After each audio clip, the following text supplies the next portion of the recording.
right, thanks for coming, everybody. My name is Lucy Randall. I'm a senior editor at Oxford University Press in New York, which I'll be referring to on and off as OUP throughout this.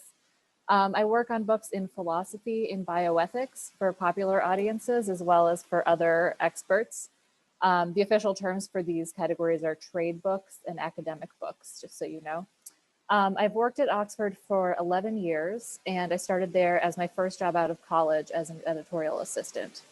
I'm here to talk to you about the publishing industry in general and my company in particular, and to encourage you to pursue a career in publishing if you love books. I'm an editor, but being an editor is just one of the many kinds of jobs that you can have in publishing.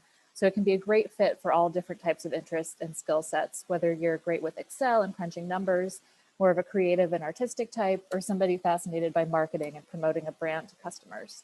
But whatever you do, if you work in publishing, you'll be surrounded with other people who love books and learning, which for certain types of people is the best part. You'll make great friends, and especially if you work at a publisher like Oxford, who publishes worldwide experts on topics from history to politics to science, among other topics, you'll never stop learning from some of the smartest people in the world, who are the authors that we get to work with. For all these reasons, I really hope that you'll consider a career in publishing.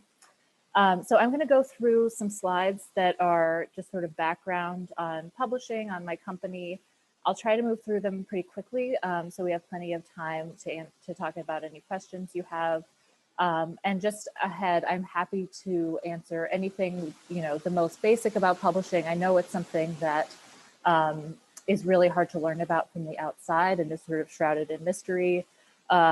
So happy to explain anything, but also happy to answer really practical job-related questions. So don't hold back on anything like that. Okay, I'll get started, and I hope you find this interesting. Thank you. So what we're going to cover today, just sort of introduce you to publishing and to the company, specifically academic publishing, which is the type of publishing that I work in, as opposed to more commercial type of publishing. Let's talk about some current trends in the state of publishing, what makes a book succeed, and what you can do if you're interested. And then, as I said, leave time for questions. So just to start out, talking about my company, it was founded in 1478, not something a lot of companies can say. It's actually part of Oxford University itself. So the big headquarters globally is in Oxford, UK, but we have offices all over the world, including the office in Manhattan, where I am based. We're the largest university press in the world, with about $1.3 billion a year in revenue for all other university presses combined. And we have a presence in 51 countries worldwide with 6,000 employees. We publish 7,000 new books and 370 journals a year, so it's a lot of output. You've probably come across some of our books in research that you've done for papers and the like. And this is just some background on the industry more broadly. You hear people refer to the big five in trade publishing, which is the more commercial kind of publishing, and that's referring to this cluster of publishers. Some of these are probably household terms. I'm sure you've heard of Random House, and some less so. And then in the academic world, where my company resides, competitors are at other universities, for example, Princeton University Press, Harvard University Press. Not every university obviously has a press, but quite a lot do, so it's its own sort of community. And then there's also a different designation, which is independent publishers. These are companies that are neither associated with universities nor sort of owned by shareholders. They do their own thing entirely, and you'll see some examples here. Separately from that, there are more technical publishers. And, there's a plethora of kinds of jobs in all of these kinds of companies. All of them need support, from sort of admin work to higher level technical roles. So it's really a wide world of employment opportunities in all of these types of areas. And then sort of where do the books go afterward? Obviously libraries, booksellers, and trade review publications are sort of where things move on to after they leave the walls of a publishing house. For a lot of books that we publish, they are mainly for libraries if they're primarily research books. But books that are seen as having more of a wide audience, it's really key that we have relationships with Amazon, which does a huge majority of sales across the book industry, other vendors like Barnes and Noble, bookshop.org increasingly. So those sort of sales relationships are really key to all kinds of publishing companies, including ours. And then within the industry, these are the magazines that are really key that we work with to get the word out. And then jobs in publishing beyond the publishing house. You may have heard before of literary agents. They're comparable to agents in other kinds of industries like entertainment agents, agents that work with athletes. So these are people who work with clients that are authors. They take a project, help them shape it, help them turn it into something that a publisher would want to work on and serve as that liaison. This is a really interesting field to go into that you can go into at the assistant level and work your way up also. It is unique in that it is commission based. So rather than being like salaried like other positions, you are earning a commission based on each book that you land with the publisher. That's, you know, sort of high risk, high reward. So not for everyone, but it's a really interesting field also. All right, so just to walk through sort of the stages of life of a book. Obviously, it starts with the author writing their book. They may reach out to literary agents, as I just described. In some areas, these are more essential than others. If you're trying to write a big blockbuster book that everyone will read, it's pretty key that you have an agent to get the sort of level of attention that you're looking for. But a lot of the times with books I work on, with more academic books, they are not involved. But in the wider industry, a literary agent would reach out to editors at different publishers. They would often have a sort of competition among editors and find the best home for it that would pay the biggest advance, which is sort of the upfront money that you get for signing a book up with a publisher. Once a book is sold to a publisher, there's a department within the publisher that draws up a contract. And that's if there's an agent that's negotiated with the agent to make sure that that's fair to the author. Terms of that are the advances I just mentioned, the rate of royalties that the author is paid, who gets the global rights. If somebody in France wants to publish the same book that is published in the US, does the publisher get to be the one who makes that arrangement, or does the agent? Those things are negotiated up front. After that, the author finishes writing the book, sends the manuscript to the editor, so people in jobs like mine. And then there's an endless, you know, indefinite amount of back and forth getting that to a form where it's ready to publish. So that can be less structured than other parts of the process, but it's a collaborative part. After that, the book goes into production. So production is another whole field within publishing. A lot of jobs are in this field. Some of it gets outsourced by companies sometimes, some of it is handled more locally, but this is sort of everything that goes from having a Word document to a bound book, all the steps that go through checking the content, making sure that the layout of the type and everything looks nice, sort of all the more physical aspects. So it can be really interesting. And now when the book is actually published, it has to go out into the world. So we've gone through, I described a little bit the editorial side of it.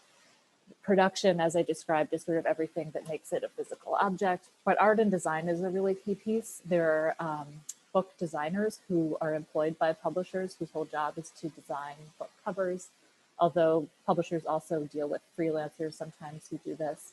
And there's a real art to this. When done well, it can really make a book succeed in ways that it wouldn't otherwise.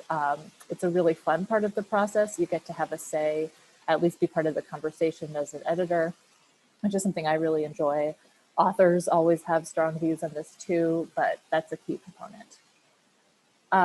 And then just to dig in a little more deeply, you may be wondering, what's the difference between editing that an editor does and the kind of technical editing that has to happen? So an editor might be more involved in the ideas and the shaping and the structure, but there also has to be somebody who comes in later in the process and makes sure that everything is clean, right? We've all written things in Word, and you know, autocorrect only picks up on so many things. There are some things that just sound bad, or the grammar is wrong, that somebody really needs to read through with a professional eye and catch those. So that's another role that comes in, is a copy editor who makes these kinds of markups.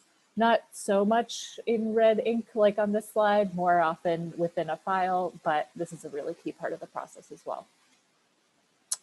And then digging more deeply into art and design, which I talked about. These are all obviously covers for Fahrenheit 451, but you can see even with one book, you can go in so many different directions, and it really changes how the book gets across to the consumer, what kind of like book this is telegraphing to somebody that they're about to buy, that they should buy. And this is really important, not just in sort of a bookstore browsing environment, but people increasingly are trying to figure out what works online, what works even as a thumbnail to catch your eye.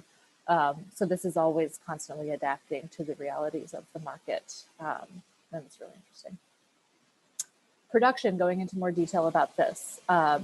So, you know, they have to figure out the dimensions of the book, what kind of binding, what the jacket should look like, all these kind of intricacies. It does not look like this anymore, obviously. It's a lot more digitized and streamlined, but it is a big area that's important for publishers to get right with every book. So that's an overview. But then, so you end up with a book, how do you end up getting it to a consumer? Well, there's a whole sort of constellation of types of roles that work together to make sure this happens. Within a publishing company, there are people who work in sales, and their job is to reach out to all the different vendors, people like Amazon or your local bookstore or different chains, and make sure that they know about all the books that the publisher is going to be coming out with. So they're interested, so they make sure to have stock of those books. So they have a lot of stock of the ones that are going to be really popular, et cetera. And that happens months before a book comes out to make sure that the groundwork has been laid out. Publicity, this is kind of intuitive from the name, but this is making sure that the book gets attention. So when you see a book review in a magazine or a newspaper, probably there was a publicist who made sure to reach out to that newspaper, told them about the book, made sure that they got copies, made sure that everything was on track, so the review came out around the time the book came out, so that there's that sort of peak of attention about it around the publication date. Marketing works more to reach to the consumer through kind of more subtle ways than just a publicity piece. So this could be making sure that there's a newsletter that frequent customers of a certain publisher or a certain bookstore goes to that features the book when it comes out, or all kinds of things over social media to help promote the book or promote the publisher more broadly. This is an area that's constantly changing and adapting and is really interesting. And subsidiary rights. This is sort of similar to what I talked about earlier with making sure translations are arranged for, but they can also, so that's one kind of right, but also there's rights like making sure that the audiobook rights are used somehow and somebody makes an audiobook happen, or that, you know, if somebody wanted to turn a book into a movie, arranging the rights deal behind that. So that can be very sort of glamorous as far as publishing goes. I talked a little bit already about sales, but here's sort of more information here. They not only work to make sure that the vendors get the books, but make sure that there's this arrangements between publishers and bookstores to make sure that they get sort of prime real estate within the big stores. When Barnes & Noble was more sort of dominant than it is now, some of you might remember if you walked into a store, there was always that table in the front shaped like an octagon.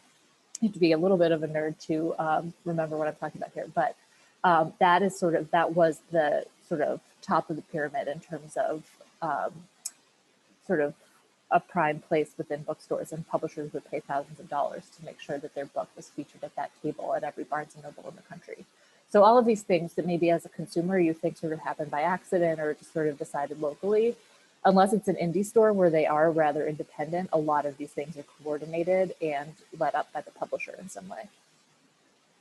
Publicity, sort of another sampling of types of publicity that work. Increasingly, it's also podcasts. It's also sort of now Zoom events, launch events. There's a lot of variety among different types of publicity that are really effective for books. And it depends on the book too, right? So you want to reach out to the specific community that's going to be interested in the book based on what it's about. So that will vary based on the topic. And marketing, people can be really creative with this. As I said, it's social, but this is not something that comes up as much with an academic publisher like me, but theoretically you could have, swag at Comic-Con for a book that somehow relates to that, or you could have some kind of big appearance at a public event. There's all sorts of different creative things that marketing gets to do, which makes it a really fun area to work in. I'll just keep going in the interest of time. So all of these teams work together and make sure that the book gets all the attention it deserves. Any person who could possibly be interested in it hears about it. And you may have noticed this, right? Like when major books come out, you'll notice that you sort of can't get away from that book. You see it in the magazine you read, you hear an ad for it, you see it all over social media, and that's all coordinated to culminate around the date when that book comes out, so that it's really in your face, sort of in the way of like when a movie came out or something. It's all very planned. So if this is interesting to you, you might be wondering, how do I get a job in publishing? One option, sort of more viable under regular circumstances, I have to say, but still happening. A lot of people are advertising for open internships as we speak. You can get an internship at a publishing company, and they are in all sorts of different departments. In editorial, certainly, in publicity. That's the first internship I did in publishing, and it was really fun. Any kind of department in a publishing company can use help, and we want to sort of feed that pipeline of people who are interested in getting their foot in the door. So there is a healthy number of internships across the industry if you look for them. Also, it's good to be creative about how you reach out to people. I found it really helpful when I was looking for internships myself when I was an undergraduate, to network among other alums of my school. LinkedIn makes that a lot easier than it used to be. Just sort of see who you might be connected to, who might have worked in publishing. Maybe they don't now, but maybe they did in the past. Keep your eyes open.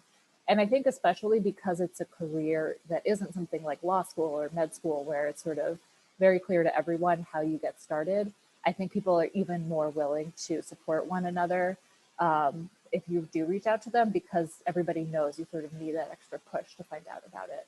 So I think you'll find people are really friendly. And then another option, if you are really certain this is something for you, there are programs that you can do after college. I did the one at Columbia. There's a really strong one at NYU, CUNY. There's one at Pace. They're all over the place. There's a very famous one in Denver. And it's almost like a summer camp. It's really sort of a crash course in what the basics of publishing are. Some of the stuff I'm laying out here with speakers who are in prominent places of major companies. But I think, to be honest with you, increasingly that's not seen as much of a prerequisite as it once was, because there's more of an interest in having people with all sorts of different backgrounds. As long as you have work experience, it's really not a requirement to do a program like this. It's nice and it is fun if this is interesting to you, but internships are equally strong as a path to a first job in publishing. And then lastly, please don't forget this website if this is interesting to you, bookjobs.com. It saves you having to wade through all the other jobs that come up if you search editor or editorial, which oftentimes have nothing to do with book publishing. This is going to be all of the stuff that is pertinent to what you're interested in. And then here are some publications that you can check out if you want to get really under the hood of what the industry is all about. Publishers Lunch, people in publishing read this every day. Tells you what new book deals are being made, which can be sort of fun. And then also tells about jobs. Media Bistro, also great for jobs. It's worth digging around in all of these sort of things, especially, I will say, ahead of an interview. You can blow somebody's mind if you spend some time really knowing what's going on in the industry and showing that you care. I think it's really worth remembering these and knowing that it's more than just that you like books, but that you sort of know what's happening on the ground. Okay, so I've been talking sort of globally about publishing, but I want to drill down into academic publishing, which is what I know more about and have experience in, and what I want to make a case for as being a really interesting place to work. So university presses, unlike the big popular commercial presses, we are not for profit. We're just trying to make enough money to keep going. The main purpose is and the mission of us, although it's all articulated differently for each press, is to really spread knowledge and make sure that experts are getting their word out there. They're affiliated with universities, as I've covered. One core thing that sets us apart is the review process. This is another thing to really focus on if you think you might be interviewing someday at an academic press. This is really important to understand. So you might know that in science, before anybody can come out with a study, it has to be peer reviewed. In a lot of fields, that's true. It's best known in science. But basically what this is if you're, say, a historian and you write a book, and you want to publish it with an academic press, you can't just sit down, do your best, send it to a publisher, and we just go ahead and publish it. It's really important that somebody makes sure that everything in there is true, it's up to date, and that if we publish it and it sort of now becomes part of the record, that is authoritative. So what that means is we as the publisher have to reach out to other experts and make sure that they read it and they check it and that they can vouch for the quality and the truth of it. So a big part of jobs for people like me is managing that process. So whenever I get anything new in, I have to navigate it through that and make sure that I've checked in with other experts, made sure that everything lines up. And in sort of the universe of university presses, there are 120 of varying sizes. Ours is very big. And this is just a sampling of what some of them are. Some of them based on where they're located, for example, University of Minnesota Press, they have more of a focus on what's going on in that area. They'll maybe build up a reputation in an area that's relevant to that region in particular, while others are more global, such as ours. And some also sort of get money that underwrites them from the university that they're affiliated with, which is different from being for profit, right? This means that there's sort of a bottom line safety net that's provided by the university.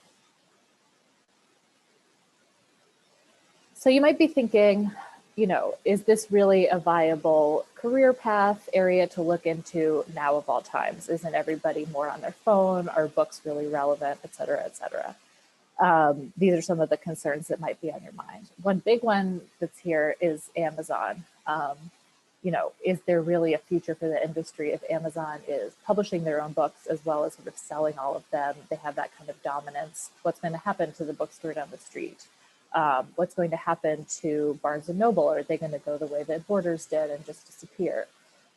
These are all very real problems, but thankfully, I think there's a brighter future than people might think from the outside. So one thing is, you know, people don't get sick of reading as a way to get authoritative information.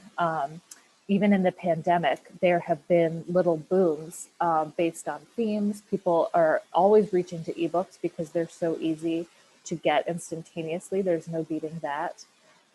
You know, books there's always a book out there on the topic that you're looking for, even if it's not brand new. And increasingly, thanks to Amazon, thanks to ebooks, you can go and reach to the authoritative thing from 20 years ago, and it's easier than it's ever been, thanks to technology we have now. And there are many sensations that drive the whole industry too. Later this month, Barack Obama's book is going to be coming out. The whole, like all of the printers that make all of the books in the country have been focusing on making hundreds of thousands of copies of this book because it's expected to be such a bestseller. That doesn't happen in an industry that's dying, right? There's expected to be huge demand. And this happens frequently with books about politics, especially in the past years when more and more people have gotten interested in politics. There was also a big phenomenon this summer following the protests related to the death of George Floyd. All of the bestseller lists in publishing became just completely overtaken by books about anti-racism, books that had been out a long time, books that were newer. So when something rises to the top of public consciousness, it reinvigorates publishing, and there's always a book that fits the need that people have when they're curious about a topic, and that's not going away. So why does it make sense to specifically work in publishing, even if you're convinced publishing isn't as doomed as you might have thought? Well, here are some reasons. One is if you're sort of just looking for a way to bide some time between graduation and what your next step is, It's really valuable work experience, even if you're doing a whole range of different things later and you don't know what that might be. You get experience with communication, you get experience writing. It's office experience from a reputable company that looks very good on a resume, can be used in a lot of directions. If you want to go to grad school, especially if you're working on a type of book that's related to your interests, you're going to have access to some of the best, leading minds in the world. And, you can spin that into letters of recommendation or just sort of getting closer and getting more of a sense of the world that you'll be entering if you become an academic yourself. Many people go on to go to law school or med school or all sorts of different careers, but it's a really good place to just sort of get your feet under you. Also, you might just find that you love publishing itself and want to stay there, as I have, and as a lot of people have, even if they go in being unsure. And lastly, I can't stress enough how great the people are that you meet in publishing. Especially if you're somebody who loves books, you'll be surrounded by other people who share that with you. Even if you're working on books that have nothing to do with your interests, frankly, I was not out of the gate. You're still around people who are keeping up with, what's the latest novel or what's the latest this or that, and you'll have that commonality, and that'll make the work all the more fun. So I'm going to breeze through this part just because it's a little more technical and I want to make sure to leave time for questions that people have. But just sort of, again, negating the idea that bookstores are not seeing enough sales. They're actually rising. And I would say this is a very dated slide, but that's just continued and continued. I think especially there's been sort of a backlash to Amazon's dominance that has made independent bookstores very popular. The whole sort of buy local movement has benefited them a lot. They're home to a lot of events. And so they in particular have seen strong results. And also an important phenomenon to understand about publishing now is because of things like digital publishing, which means you can basically go back and reprint copies of something an endless amount. It's not the same thing of sort of the pictures I showed earlier of production where it's a few people working in the room and, you set the type for a specific book and then you have to move on to the next thing. You can go back and print more of something if you need to, basically forever at this point. So if something becomes relevant again, maybe you'll see sort of that peak of sales towards the beginning of when it was published, but it'll have a very long tail where it's still selling a little bit, but for longer and longer and longer than ever would have been possible. I'm gonna breeze through this actually. If you're interested in marketing, this is just a little bit of information about what is going on with that in the publishing industry. It has adapted. It's not about sort of the publisher blasting out information as much as engaging with individual customers and making sure that they understand what they're interested in, sort of interaction over social media, something you'll see a lot. Creating content that can be shared on social media is something that marketers and publishing put a lot of time into. And that can get really great uptake and can lead to sort of not just selling a book to an individual customer, but sort of flipping them into being a kind of marketer by proxy because they're sharing what they like. And that sort of keeps it going. So I'm just going to talk about some specific books that we published just to be a little more concrete here, to see different scenarios about how things work when books are published. So this is one book. It's well known, it's well respected. It's a sort of definitive history of New York City. It's a big hulking thing. I have it on my shelf. It's maybe 1,000 pages long. This came out in 1998. It won the Pulitzer Prize. And in one day, it sold this many copies, 15,800 copies when it got that prize. But it also is something that just sells perpetually. So it has that uptick, but also just goes and goes and goes, similar to the graph that I showed. So this is like a comet tail type sales pattern. That's not how it always works though. Sometimes you'll have a book that comes out like this one. It came out way back there in 2011. Nothing so impressive in terms of sales for the beginning, but then when something happens like the ebook being marked down to $1.99, it's not always something like the Pulitzer Prize. It can be something as simple as that. You'll see a spike in sales, and then events that relate to it, like I was talking about, you can always reach back to a book that's relevant to what's going on. So this is referring to political events, different primaries, you'll see books that are relevant just spike based in micro patterns. That's another pattern of sale. And that's another reason why it is more, we're in an environment now where books just stay in print and are there so that people can pick them up when they need to, rather than it all being clustered around publication. The other good reason to work in publishing and sort of believe in publishing now, despite the fact that we live our lives online and et cetera, is what's articulated in this quote. So thanks to science and technology, access to factual knowledge of all kinds is rising exponentially while dropping in unit cost. We're drowning in information while starving for wisdom.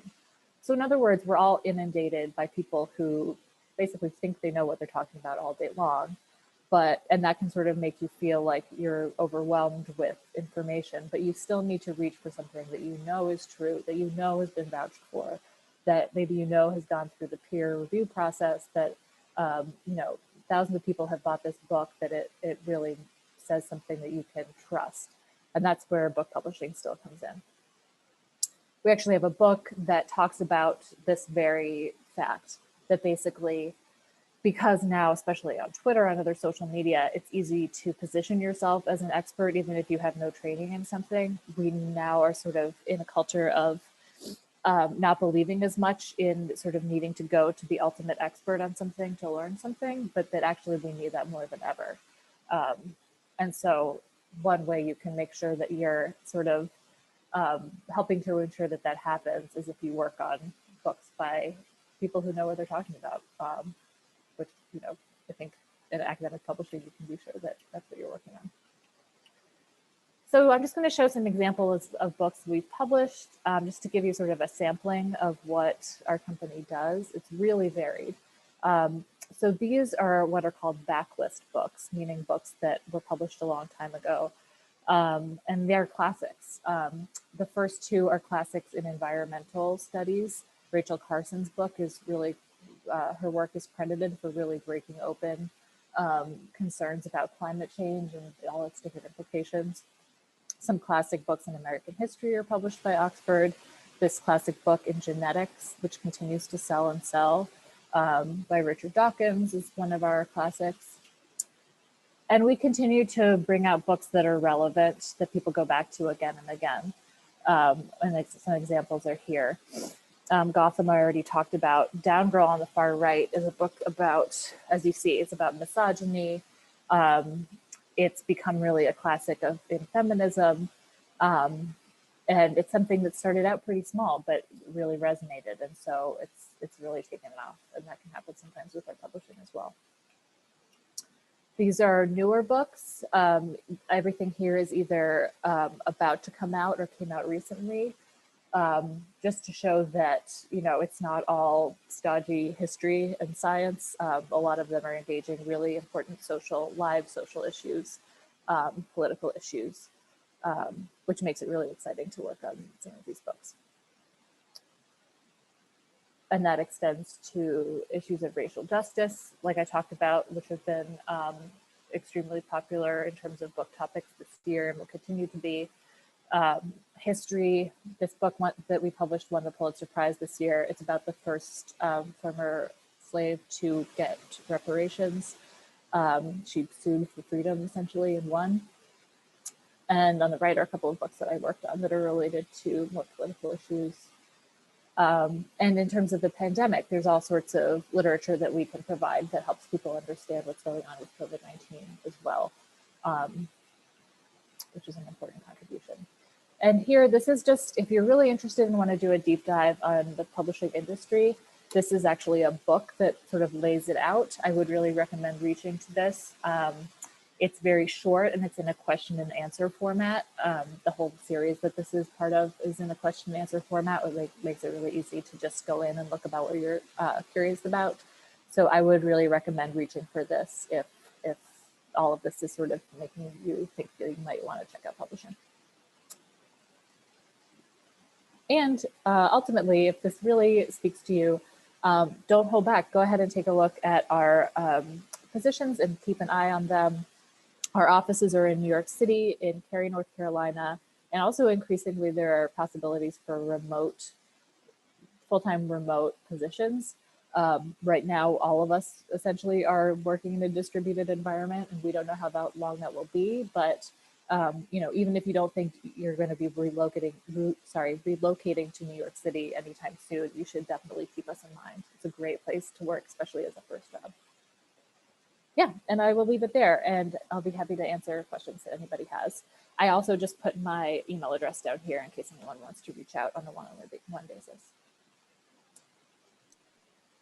Great. Thank you so much, Lucy, for all of that insight about publishing and about Oxford University Press. Just wanted to chime in because we got one question in chat from JC, and I want to hand the floor over to JC to ask that question. Yeah, hi. And I'm JC. I'm a senior English major. And I wanted to thank you for the detail that you shared about the publishing process. And I was just wondering that I've heard that editing is a full-time position or more. And I was wondering what publishing positions I should look for if I'm interested in kind of a greater work-life balance, or even if there's part-time positions. Sure. Yeah. Great question. So typically to start out an editorial, you would be an editorial assistant. That is a pretty time-consuming job relatively within publishing, but I have to say, especially academic publishing, I think is actually really great as far as work-life balance goes. It's not an environment where you have people staying until the late hours of the night. I've really never had to work much on the weekend unless I'm really trying to rush something. So I would be pretty confident that that won't be an issue. As far as part-time jobs, I think especially with an internship that could be negotiated. Typically it is full-time, but it's really mostly a 9 to 5. And it is something where you get overtime after a certain amount of time. So it's not sort of there's a slippery slope into working 5 extra hours. It's carefully monitored and everything like that. Perfect. Thank you. And so at this point, I didn't receive any other questions in chat. So if any questions come up for anyone that attended, please feel free to unmute yourself and ask the question. Otherwise, I think Kate might have some questions. Sure. Yeah, I'm going to go ahead and ask my question. Okay, I'm going to go ahead and ask my question, but if others have questions, feel free to unmute or drop your questions into chat as well. So my question was just, Lucy, thank you so much for sharing this detail. It was incredibly helpful. And I loved how you walked us through all the different opportunities within the field of publishing. I'm just curious if you think there are a couple fields that students tend to overlook from that list. I think everyone kind of tends to focus on editorial, and I think that's an incredible place to be. But I'm wondering if there are other areas in the field that you think get a little overlooked.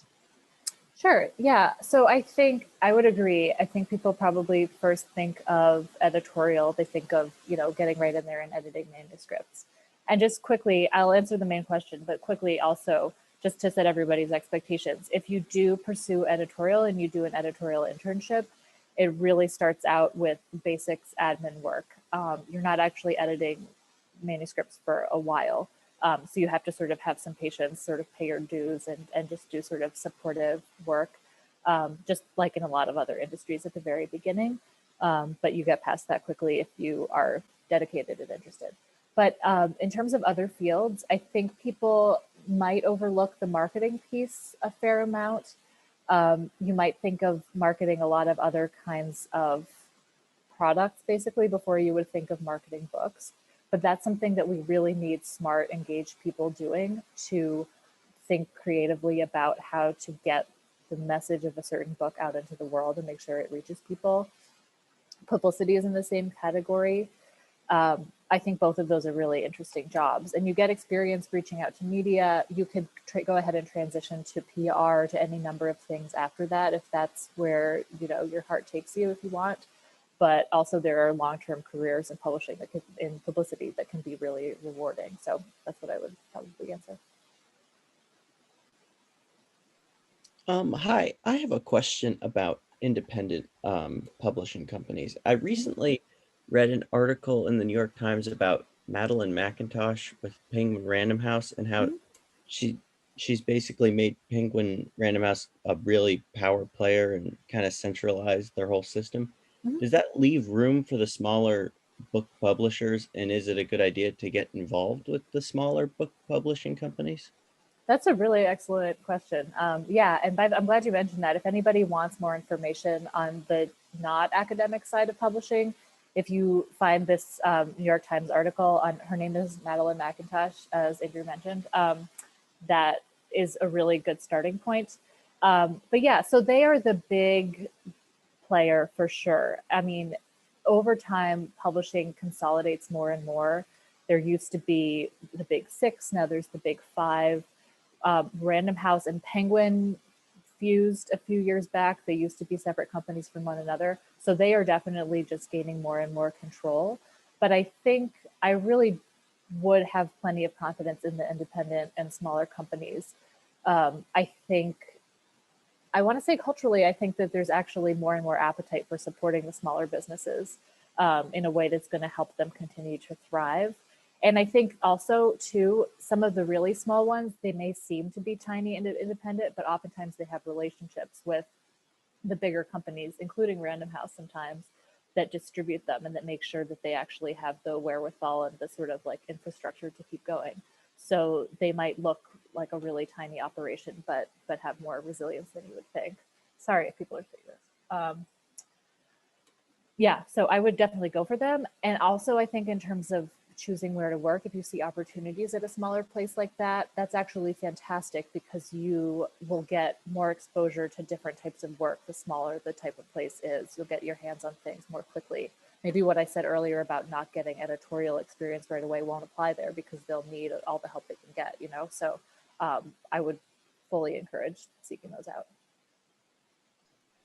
Hi, I have a question. I was wondering what advice you would give to people who already have a graduate degree of some sort, like a master's degree or a PhD. Are there different types of jobs that they should be looking for and so on? Yeah, you can, I think, sometimes go for maybe one step up from entry level if you have that argument to make based on your resume.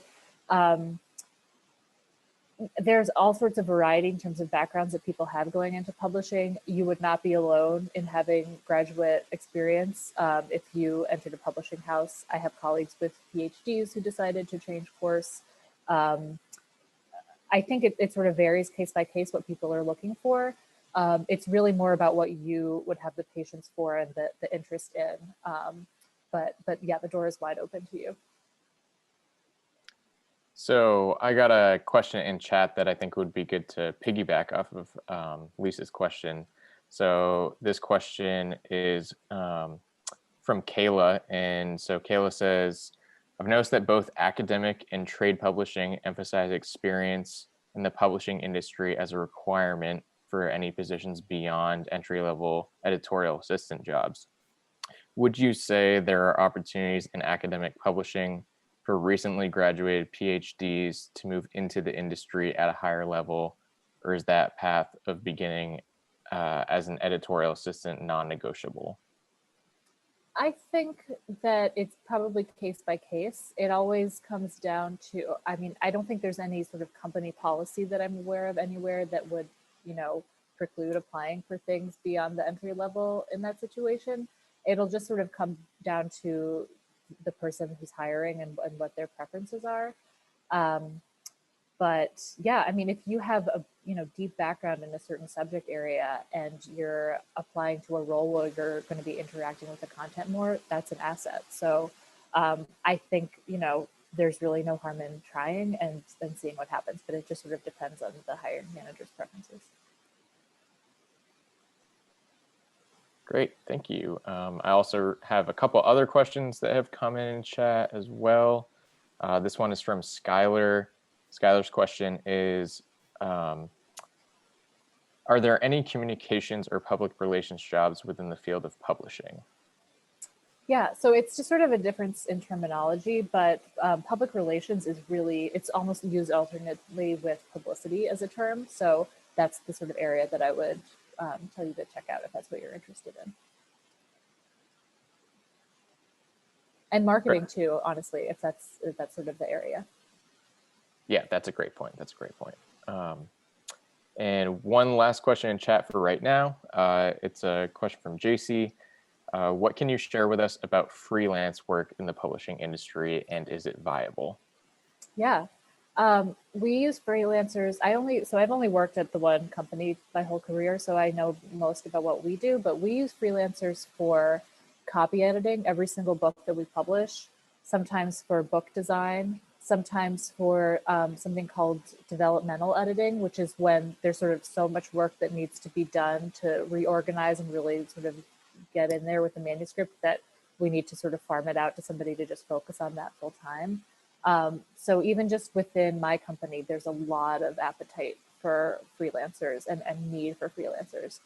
I think the tricky part there is just sort of making the connections, because we do have to sort of vet people really carefully, especially in copy editing. And there are a lot of people out there who have sort of copy editing credentials who want to do that work. So I think if your long-term goal is to focus on freelancing, it is a pretty smart move to start out with a full-time position, make some contacts, and then transition to that. I know a few people who've done that. And then you can copy edit.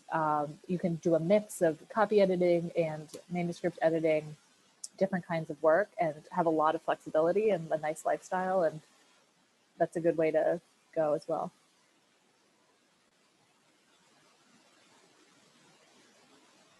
Perfect, thank you. I just got one more question in chat. This question is from Chelsea. Chelsea's question is, are there any current job positions that OUP is recruiting for as a May 2021 upcoming graduate? So generally, I would keep an eye on our jobs website. I can send you a link to that to share, maybe. Yep. But generally speaking, positions open up and get filled within a shorter window of time.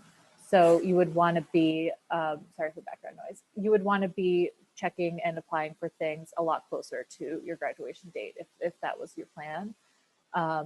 But just start now, just keeping an eye on things, getting a sense of what the positions are like that we have, and then apply in the spring. That ties into a question I was going to ask. How early should people apply? A month or two, a couple weeks, kind of what would be the time frame? I would say as soon as things come up, go ahead and jump on it, because they do tend to be pretty competitive. But just jump right in there. I think, if you're a good candidate for the job, we can always usually sort of negotiate a starting date based on what works for somebody, if it needs to be after a certain date. I mean, I don't know, none of us knows what this spring will look like, but there could be added flexibility in a way that would benefit the person applying, if we're sort of in the same world then as we are now. But usually there's I would say maybe a month turnaround time between when we open something up and when we can get somebody in there. But really, go for it. The reason I wanted to reach out and do this talk is we're actively interested in having applicants from a wider pool of schools. Now that there's less of a requirement to be based in New York City, now that we're thinking more critically about expanding the pool of who's working in publishing, we want to really make sure that people go for it if this is something that appeals to them. Thank you. Any more questions, Kevin, or any more questions from folks in the audience who want to unmute? No questions in chat right now.